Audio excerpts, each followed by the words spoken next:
de Paris e, como vocês sabem, a capital francesa é o berço da cultura mundial.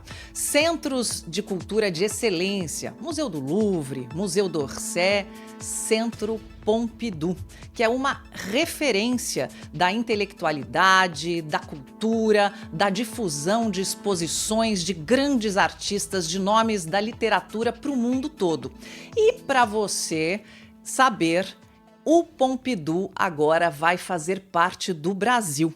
Mais especificamente, vai fazer parte do estado do Paraná. É por isso que nós convidamos aqui direto de Paris o governador Ratinho Júnior, que está conosco aqui ao vivo no Jornal Gente e assinou essa parceria entre o Centro Pompidou aqui da França e que agora faz parte da realidade paranaense. Isso promete atrair, assim, zilhões de turistas, além de ser, é claro, uma grande referência para o estado e para o nosso Brasil. Governador, seja muito bem-vindo ao nosso programa.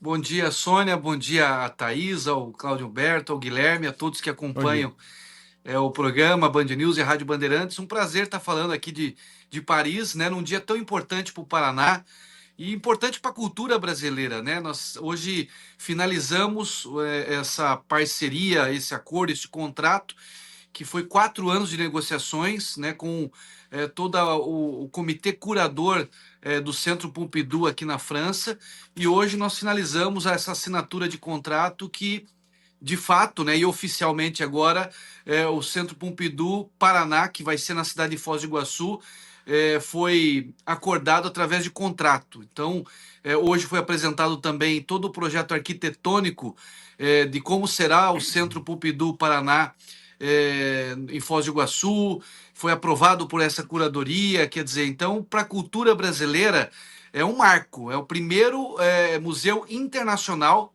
no Brasil, que agora vai ser em Foz do Iguaçu, e passa a colocar o Paraná num roteiro cultural mundial, né, onde os principais museus do mundo, e o Centro Pompidou ele está entre os 5 museus mais importantes do planeta, e esse vai ser o primeiro Centro Pompidou no Hemisfério Sul. Então, realmente, hoje é um dia de comemoração para a cultura brasileira, e em especial para o Paraná, que consegue, disputando com outros países de várias regiões do mundo, trazer esse que é um dos museus mais importantes do mundo. Governador, muito bom dia, bem-vindo aqui ao nosso programa mais uma vez. Eu gostaria de saber os recursos, os números, né? Os recursos envolvidos, os investimentos do governo do Paraná, quanto será necessário e também qual a expectativa quando no pleno funcionamento do Centro Pompidou em Foz, qual a estimativa, por exemplo, de pessoas, de visitantes, de número de visitantes por ano, enfim, eu gostaria que o senhor nos desse números para destacar, inclusive, a importância dessa iniciativa. O Cláudio, hoje o Foz do Iguaçu passou a ser o segundo destino de estrangeiro do Brasil. Primeiro, Rio de Janeiro, segundo, Foz do Iguaçu. Lá tem crescido muito o turismo, né? Inclusive o Ministério do Turismo colocou o Paraná por 2 anos consecutivos como o estado, a região do país que mais cresce no turismo. O turismo do Paraná, o ano passado, 2024, que foi aonde foi divulgados os números pelo Ministério do Turismo, teve um crescimento de mais de 24% no turismo. E no turismo estrangeiro também crescendo muito. Então isso tem feito o Paraná ganhar um grande destaque turístico, em especial Foz do Iguaçu, que é o nosso cartão de visita, né, para o Brasil e para o mundo. Então, quando você leva um ativo desse cultural, que é o Centro Pompidou, que é um museu internacionalmente reconhecido e conhecido, você cria uma nova vocação turística para a cidade de Foz do Iguaçu, que obviamente tem como seu cartão de visita as Cataratas do Iguaçu, né? Mas Foz do Iguaçu hoje tem tido uma ampliação no volume de outras atrações. Nós vamos inaugurar agora, final de julho, o Aquário Marinho, que é o mesmo grupo que fez o investimento no Rio de Janeiro, que também é uma grande referência como um atrativo turístico do Rio de Janeiro. Vai agora inaugurar mais um aquário marinho que vai ser em Foz do Iguaçu. O setor hoteleiro muito forte em Foz do Iguaçu, com as bandeiras internacionais indo para lá, resorts, parques aquáticos. E o Museu Pompidou, sendo agora lançado, né, que nós assinamos o contrato hoje com a autorização do projeto para a construção, passa a ser uma grande vocação. Então, em termos de números, para você ter uma ideia, hoje as Cataratas do Iguaçu ela recebe em torno de 2 milhões, 2 milhões e 200 de visitantes todos os anos. E isso está numa crescente. A perspectiva de crescimento anunciado pela própria empresa concessionária das Cataratas do Iguaçu é que nos próximos 4 anos chegue a 6 milhões de visitantes o Parque Iguaçu, que é onde ficam as cataratas. Então, um crescimento muito robusto nos próximos 4, 5 anos. E o que a ideia dos estudos que nós fizemos no Museu Pompidou é que possa, nos primeiros anos, chegar a ter aí entre 40% a 50% de todo esse volume que as Cataratas do Iguaçu têm, né? Isso numa crescente conforme você vai ter no volume de exposições e assim por diante. Então, é um investimento que vai chegar na casa de 250 milhões de reais, que vai ter, através da Fundação Cultural do nosso estado, que hoje é a nossa secretária Luciana, que é a coordenadora, vai ter, junto com a Juliana Vosnica, que coordena essa fundação, vai ser a gestora, como já é do Museu Oscar Niemeyer em Curitiba. O Museu Oscar Niemeyer, ele é o maior museu da América Latina. Teve o ano passado 400 mil visitantes na nossa capital. Então, a mesma gestão que coordena o Museu Oscar Niemeyer vai coordenar esse Museu Centro Pompidou Paraná, que vai ficar em Foz do Iguaçu. Governador Ratinho Júnior está ao vivo aqui falando com o jornal Gente Direto de Paris. A gente quer falar de política também com o senhor, governador, mas antes ainda tem mais uma pergunta a respeito dessa novidade, que é grande, né? Um centro Jorge Pompidou no Brasil, em Foz do Iguaçu, no Paraná. Cronograma, quando é que começa algum tipo de obra? Quando que se espera que ele possa vir a ser aberto? E a gente sabe que a questão de acervo é muito importante, fundamental para o sucesso de um museu. Como é que isso vai funcionar dentro da parceria que foi firmada pelo senhor agora em Paris? Olha, Thaís, hoje nós fizemos a finalização da assinatura do contrato, né, com a Fundação Cultural aqui de Paris, que coordena o Museu Jorge Pompidou. O senhor Leblon, que é o presidente, foi quem assinou junto com a gente, esteve nessa cerimônia. Nós finalizamos a aprovação também do projeto arquitetônico. Quem está fazendo esse projeto arquitetônico é o arquiteto paraguaio, o Benítez, né, que é uma pessoa, foi Leão de Ouro, o Solano Benítez, que foi Leão de Ouro em 2016, que é um arquiteto renomado. O Paraguai tem uma influência, uma relação de irmandade muito grande com o Paraná, Foz do Iguaçu, por uma razão muito lógica, né, de fronteira comercial. Então, esse arquiteto representa também a comunidade sul-americana, né, fazendo esse projeto. E agora, como a aprovação aconteceu, o contrato assinado, nós criamos em setembro, ter toda a parte de projeto de engenharia arquitetônica finalizado, para daí sim fazer uma licitação. É uma obra que possivelmente vai demorar aí em torno de 2 anos para ficar pronta, mas a ideia é que esse ano a gente faça a contratação da empresa já para começar a construção. Governador, Guilherme Macalossi aqui. Desculpe, Sônia. Macalossi, desculpa, por favor, querido. Não, prossiga. Vez. Eu ia fazer uma pergunta sobre política, então pode prosseguir. Então você pode começar. Posso ir? Eu vou na sequência. Então tá. Claro. Governador, o senhor está na França. A França é muito importante, inclusive em questões políticas ocidentais. Ali houve a divisão entre os jacobinos e girondinos na época da Revolução. Considerando 2026, onde está o PSD entre os jacobinos e os girondinos, na sua avaliação?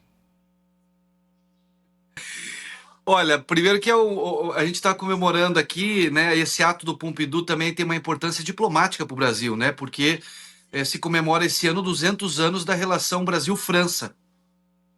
E é um marco realmente você conseguir hoje anunciar um museu tão importante, um dos mais importantes do planeta e um dos mais importantes, naturalmente, da França, né, da arte contemporânea e moderna, poder ser anunciado. Acho que isso também fortalece muito essa relação diplomática Brasil-França, e o Paraná tem uma relação muito forte, porque a fábrica da Renault, que tem é emblemática, né, uma fábrica de automóveis francesa, ela está no Paraná, fica na cidade de São José dos Pinhais, já está quase há 30 anos no estado, então tem uma relação Paraná já muito forte.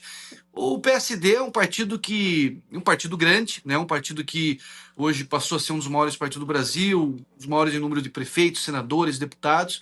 É um partido, como diz o próprio nome, né? Partido, ele é feito de partes, né? Você tem partes das sociedades ali interna, mas que comungam de boa parte da maioria das nossas ideias um com o outro. A gente tem hoje um bom ambiente partidário interno, inclusive, uma união muito forte das bancadas, tanto senadores, deputados. Hoje com 4 governadores, né? Teve a filiação da governadora Raquel Lira de Pernambuco, que é uma líder muito forte no Nordeste, né, representando a inteligência, a força da mulher nordestina, e que nos deu a alegria de estar presente agora no PSD.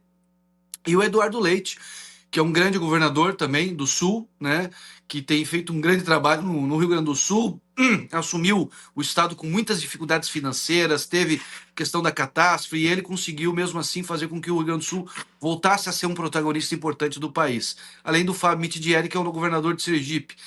Então, o partido é um partido grande, hoje tem um posicionamento de centro-direita, mas mais do que a questão ideológica do partido, Guilherme, eu acho que o PSD ele tem uma função estratégica de fortalecimento da democracia do Brasil, de ser um partido de equilíbrio. O PSD tem sido reconhecido isso nas suas gestões, por ser um país por ser um partido que pondera, que tem decisões equilibradas, que não foge do diálogo acima de tudo, que eu acho que é o que falta hoje, não só para o país, mas para o mundo como um todo, né? E o equilíbrio está onde se tomam as grandes decisões, né? Que consegue harmonizar melhor um ambiente de sociedade. Então, acho que o PSD tem essa responsabilidade de ser esse partido de equilíbrio para o país. Governador, vamos aí o destaque das manchetes nacionais, das manchetes brasileiras. O governo federal, mais uma vez, aumenta impostos. No caso, eu estou falando do IOF, que é o Imposto sobre Operações Financeiras. Dá para a sociedade, as empresas, pagarem ainda mais imposto? A carga tributária brasileira já não é alta demais? Qual que é a opinião do senhor? Olha, Sônia, o Brasil não tem mais ambiente para essa irresponsabilidade tributária fiscal que nós estamos vivendo, lamentavelmente, né? Você não vê por parte do governo federal nenhum gesto no sentido de diminuir a máquina pública, o que justifica um país igual ao Brasil ter quase 40 ministérios que as pessoas não sabem nem quem são os ministros, não sabem nem qual é o orçamento, não sabem que tipo de política pública que faz. Se um governo está preocupado em fazer com que a sociedade possa evoluir e ter desenvolvimento econômico, social, primeiro tem que dar o exemplo diminuindo as contas públicas, né? Não justifica um país como o Brasil, que tem ainda desafios sociais para serem resolvidos, gastar 5 bilhões de reais numa COP. Não que a COP não possa existir, não que não tenha sua importância, mas 5 bilhões para um evento de 30 dias... Pegaram 1,5 bilhão da Itaipu Binacional, que poderia ter sido usado para diminuir o conta de luz, qualquer outra coisa, para fazer um evento da COP, um evento de 30 dias. Então, o que falta no Brasil é prioridade, planejamento, né? Uma responsabilidade fiscal, responsabilidade tributária. Eu aprendi ao longo do tempo que quem não cuida das contas não cuida dos mais humildes, não cuida dos mais pobres. E nós estamos vendo, lamentavelmente, um governo que a preocupação é gastar de forma irresponsável, sem nenhum tipo de planejamento, sem nenhum tipo de critério, e quando a conta explode, porque esse aumento do IOF, que o que está acontecendo agora, é para consertar a bomba de 2 anos atrás, quando fizeram todo o início da gastança. Agora, essa bomba está para explodir, se já não está explodindo, e estão tentando diminuir o tamanho dessa bomba, que é a falta de dinheiro para tocar o país. Governador, o senhor fala que o seu partido, o PSD, é um partido do equilíbrio, etc., mas também na política é preciso ter lado, né? E no ano que vem haverá aí uma disputa muito importante, né, do ponto de vista da presidência da República. O senhor é um pré-candidato apontado em todas as pesquisas Mas, enfim, o que deve prevalecer, mais uma vez, para o bem ou para o mal, é a tal da polarização, né? E aí eu gostaria de saber se o senhor já definiu o lado em que estará, sem dúvida nenhuma, na oposição ao governo Lula, ou eventualmente pode permanecer nesse entendimento, porque o PSD se caracteriza um pouco também por isso, né? É um pé em cada canoa, tem lá uma forte presença no governo de Tarcísio Gomes de Freitas em São Paulo e tem também uma forte presença no governo federal. De que lado, afinal, estará o PSD? E não vale dizer que é do lado do Brasil. De que lado estará o PSD na eleição de 2026, né? Porque está feia a coisa, a situação do país se deteriora, como o senhor acaba de demonstrar, um dos aspectos mais importantes disso, né? E a cada dia isso se deteriora e as pessoas estão tanto quanto atônitas. Eu gostaria que o senhor fizesse nos desse uma panorâmica. O senhor sabe que já se falou, inclusive, que uma das pretensões do Lula é tentar atrair o senhor para a chapa dele como vice, para com isso dividir esse campo mais conservador da política brasileira. Eu queria saber se isso procede, enfim, e em que lado veremos o senhor no ano que vem. Ô Cláudio, isso não procede, confesso para você que eu nunca ouvi falar disso, nunca tive esse tipo de conversa com ninguém ligado ao governo federal e também não é o meu campo no sentido de trabalho é poder virar a página do Brasil. Eu acho que os que estão aí tiveram a sua oportunidade, ajudaram o país com os seus erros e acertos, né? Mas a minha geração tem a obrigação de apontar um caminho para o país, um caminho moderno, de virar página, de atrair e poder construir um novo Brasil. Quando eu falo do novo, eu não falo de idade, mas eu falo de pensamento, de tese, de caráter, de realmente fazer o Brasil potência que pode ser feito e que, lamentavelmente, não fizeram, né? Com todo respeito ao presidente Lula, eu, desde os 7 anos de idade, eu ouço ele falar, ele é candidato desde 88, que ele quer dar 3 refeições para a população e já está há 20 anos mandando no país e não conseguiu. Então, não tiveram competência para resolver os problemas sociais do país. E a minha geração tem a obrigação de apontar um caminho. Eu quero fazer parte, e aí, respondendo a tua pergunta, qual parte que eu faço, né? Eu quero fazer parte de um novo movimento para o país, que é de modernizar o Brasil, de apontar um caminho, de reorganizar o país de forma institucional, de fazer uma grande transformação da máquina pública, de sair do lápis e da borracha e poder implantar a inteligência artificial, que é o que nós estamos fazendo no estado do Paraná, não só na máquina pública, mas também na educação. É poder fazer a educação pública ser referência, como nós estamos fazendo no estado, que é referência para o Brasil, 5 anos consecutivos, a melhor educação do país, com aulas de programação, educação financeira, robótica. Eu tenho o maior programa de intercâmbio estudantil da América do Sul, 2.000 alunos que nós mandamos para os Estados Unidos, Canadá, Nova Zelândia, Inglaterra, Austrália, para poder ter contato com um país de primeiro mundo, esses alunos, e poder voltar a ajudar a fazer o Brasil, o Paraná, um país de primeiro mundo. Então, isso tem que ser repensado. Esse Brasil que nós estamos vivendo, infelizmente, não deu certo. Nós estamos vendo uma Índia crescer 7% ao ano, nós estamos vendo uma China há 20 anos crescendo 5%, a própria Rússia, muitas vezes crescendo mais que o Brasil, e a gente patinando. Então, muito obrigado, fizeram a sua parte, mas uma nova geração tem que entrar no poder para poder modernizar esse país. Governador, queria trazer o governador Ratinho Júnior ao vivo aqui no Jornal Gente. Queria colocar mais uma questão tributária para o senhor. Infelizmente, o que a gente tem falado de imposto aqui, não é? Essa aqui diz respeito àquele projeto do governo federal de isentar do pagamento de imposto de renda quem ganha até R$5.000. Está em tramitação no Congresso, inclusive com o deputado Arthur Lira sendo o pai da ideia lá dentro da tramitação na Câmara. E ontem, numa audiência também na Câmara dos Deputados, o secretário da Receita disse que calcula que impacto para estados e municípios vai ser de 4,5 bi de perda de arrecadação, porque é o repasse feito pelo pagamento de impostos dos funcionários públicos, dos estados e dos municípios. Queria saber se o senhor já fez as contas em relação ao estado do Paraná, o que vai acontecer e como o senhor pessoalmente vê esse projeto que está tramitando agora. Ô, Thaís, eu confesso que eu gosto da ideia de você fazer com que as pessoas que têm um salário mínimo, um salário médio aí, consiga ter uma menor tributação na questão do imposto de renda. Eu acho que o Brasil, nesse ponto, por muitos anos não cometeu uma injustiça tributária, né? Porque você faz o rico pagar a mesma coisa que a pessoa que ganha um salário de 3, 4, 5 mil reais. Eu acho que essa equalização, essa reorganização, ela de fato ela é positiva e ajuda a deixar um dinheiro a mais no caixa, no dia a dia do trabalhador. Agora, o governo ele tem que, quando faz uma medida dessa, ele tem que preparar os seus entes federados, né, ou de alguma maneira fazer uma compensação. Não é apenas tirar para fazer um palanque político. O que nós estamos vendo agora é um palanque político para tentar aumentar a popularidade do governo ou a aprovação do governo, que não está dando resultado, inclusive, né?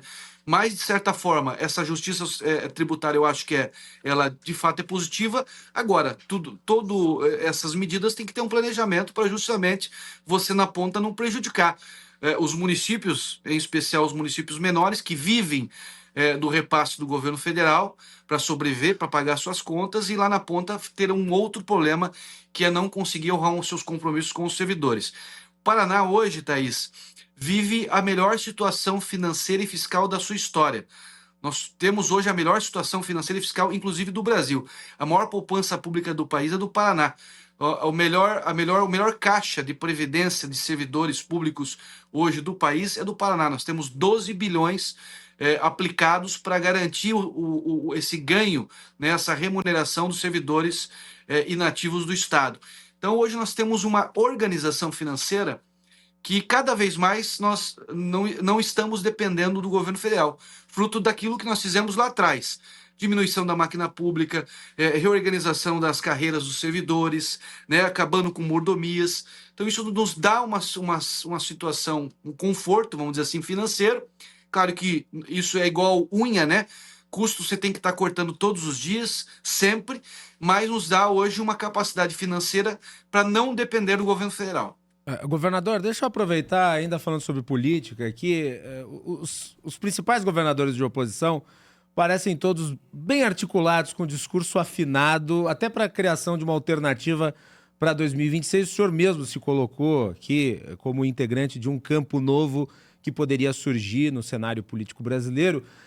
Sem sombra de dúvidas, entretanto, o grande arregimentador de votos no campo oposicionista é o ex-presidente Jair Bolsonaro. Ainda que ele esteja inelegível e seja improvável que ele concorra em 2026, fato é que ele é um mobilizador político notável. E há um personagem que tem um conhecimento e tem um status que também é muito importante, que é o ex-presidente Michel Temer. Os governadores de oposição conseguem colocar os dois no mesmo palanque para unificar o discurso, ou vão ter de optar por um dos ex-presidentes como uma espécie de fiador político dessa aliança? Guilherme, eu acho que os dois têm muita importância, né? Até porque são ex-presidente da República, só, né, institucionalmente e simbolicamente tem um peso muito grande, né? E a responsabilidade também de um ex-presidente de apontar o melhor caminho, né? Acho que esse é um peso que tem sobre eles, né, de poder apresentar o melhor projeto do Brasil, colaborar com o melhor projeto do país. Eu penso que os partidos, se fala muito dessa união de centro-direita, de direita, que os partidos, eu acho que isso não acontece por uma questão natural, até de sobrevivência dos partidos, de, num primeiro momento, colocar o nome das suas lideranças à disposição da população. Acho que é sadio, inclusive, os partidos e o país ter o máximo possível de candidatos. O Brasil é um país escasso de líderes ainda, infelizmente, e quando você coloca um volume maior de candidatos, você dá a opção para a população analisar os vários projetos de país que cada um vai defender, né? E daí tirar suas conclusões e poder escolher aquilo que ela entende que é o melhor. Eu acho que isso é natural, esse momento de os partidos se organizarem com candidaturas. Acho que é sadio para a democracia brasileira. E claro que os ex-presidentes sempre terão peso de ex-presidente, uns mais, outros menos, né? A gente sabe que o presidente Bolsonaro tem uma popularidade que poucos na história do país conseguiu construir, e naturalmente isso tem um peso político importante. Bom, nós ouvimos direto de Paris o governador do Paraná, Ratinho Júnior, que conversou conosco, com a bancada do Jornal Gente, com vocês ouvintes e telespectadores, governador que leva na bagagem de volta para o Brasil simplesmente o Centro Pompidou, uma das maiores referências culturais do mundo, que agora é uma realidade brasileira, mais especificamente em Foz do Iguaçu. E, governador, até mais tarde no Jornal da Band. Muito obrigada pela entrevista do senhor aqui no Jornal Gente. Eu que agradeço a você, Sônia, a Thaís, o Cláudio Humberto, o Guilherme, pela oportunidade, aos ouvintes da Rádio Bandeirantes e da Band News, que nos dão a alegria de comemorar esse momento histórico, né? Um dos maiores museus do planeta, o primeiro do Hemisfério Sul, o primeiro museu internacional do Brasil, agora em Foz do Iguaçu, que é o Museu Georges Pompidou, que para nós é um privilégio de colocar o Paraná na rota cultural mundial, né, dos grandes museus do planeta, representando o país, de certa forma, a nossa cultura. Para nós é um grande orgulho. 4 anos de muito trabalho. Quero aqui cumprimentar toda a minha equipe que durante muito tempo se dedicou para construir esse projeto. Parabéns, obrigado a todos vocês por estar participando desse momento. Obrigada, a gente que agradece. O governador Ratinho Júnior ao vivo aqui no Jornal Gente. Nós voltamos na sequência com mais informação para você. E o Cláudio Humberto Macalossi vai contar para a gente o fogo amigo. Às vezes é pior, não é? O fogo amigo, aquele que vem de dentro, não é? Que se abate agora sobre o ministro da Fazenda, Fernando Haddad. Já, aqui no Jornal Gente. Rede Bandeirantes de Rádio.